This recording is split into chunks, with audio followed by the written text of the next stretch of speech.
guys, welcome back to my channel. For those of you who don't know me, I'm Angela. I make career videos focused on investment banking and the occasional lifestyle and travel videos here on YouTube. A lot of you guys have been saying in the comments that you don't have any relevant work experience, nor did you major in finance, but how can you get into investment banking? Nearly half of the people in investment banking are in that same boat. They didn't have prior investment banking experience, nor did they major in anything related like finance. Instead, maybe they majored in engineering or philosophy or literature.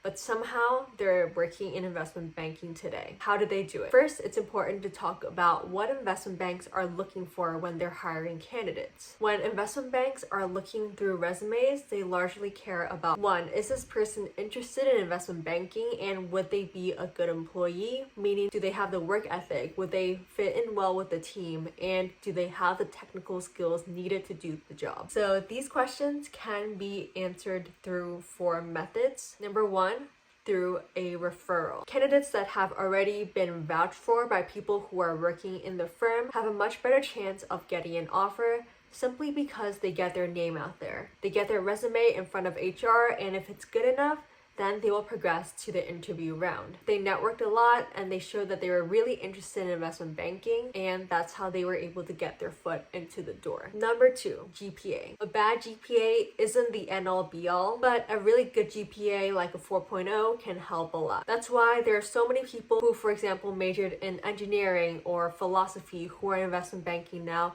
simply because they did really well in undergrad, and investment banks think that they're capable of being molded and trained and being a good analyst. A lot of investment banks, for example, bulge brackets and elite boutiques, oftentimes also have GPA cutoffs that are generally about a 3.3. This is just a way to weed out a lot of candidates simply because there's already so many people applying for investment banking. I know GPA isn't the best way to gauge how good an employee will be, but there's just so many people applying that there are oftentimes these cutoffs. Number three, interest. So you can show interest in a multitude of ways. Two of them are, one, being in a club and taking relevant classes. So let's say you're a student studying engineering, but you're incredibly interested in going into investment banking. You can join a finance or a business club at school, and as a result, it shows your interest on your resume, and you'll also get to meet a lot of like-minded people and also get to meet alumni from these clubs. The second way to do it is to take a relevant class. Let's say you take a class on valuation. This gives you something to talk about during your coffee chats and during your interview processes, and also gives you a foundation of knowledge.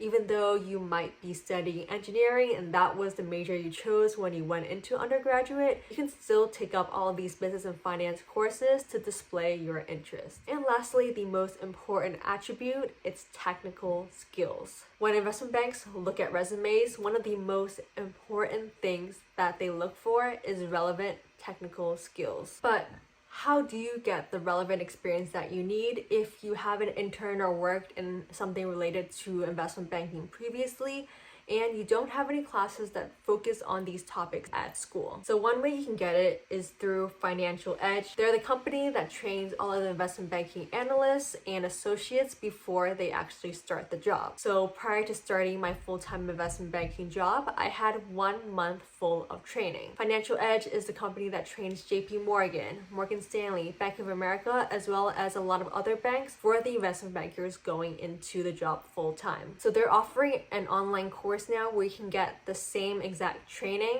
as all of these investment bankers at home yourself. At the end of this training, they'll provide you a certificate or degree that you can put on your resume and on your LinkedIn. And this is the way to get the relevant experience you need without actually having an investment banking internship prior. Once you complete this course, put it on your resume as a line of experience. Write down the different types of models that you got to do, merger models, LBOs, etc., that they'll take you throughout the course, and put that you pass all the tests and that you got the certificate for it. A lot of investment banks, when they're looking at resumes, really all they're looking for is that you have the relevant experience, and they're looking for specific buzzwords like LBO, merger model, and if you can speak to those during the interview, you're a step above a lot of the other applicants. You're essentially learning exactly what a full-time analyst or associate is learning on the job during their training. In addition to that, it shows that you're interested and you're putting in the work. I personally think this is a great option to allow people who didn't have prior investment banking internships or didn't have relevant coursework at school and allow them to get into investment banking. And if you're someone who's going into investment banking as a summer analyst, going into full-time, or you're already in it, this is a great tool for you to use in order to brush up on those skills and learn those skills prior to starting your internship or full-time offer. If you guys check the description box below, I'll include the link to the website. They offer a bunch of courses. The one that I recommend is called the Investment Banker. I'll go through it briefly with you guys. We are in my account and I have the investment banker pack. The investment banker pack involves the accountant, the modeler, the valuer, and the deal maker as the courses it offers. If you want to, you can buy the entire investment banker pack for $499 USD, or you can buy these individual ones like the accountant or the modeler if you want to focus in on something specific. Over here, I've clicked into the accountant, which shows a lot of the important things that you'll need to know for your investment banking interview or job. It goes over the 3 statements, how they're linked, the ins and outs of each, and you can have a certificate at the end upon completing the course. The valuer is great for someone studying for an interview and goes over really important topics like WACC, DCF, trading comparables. Next, the one I personally think is the most useful, the deal maker. You get to learn different types of models like merger models and LBOs.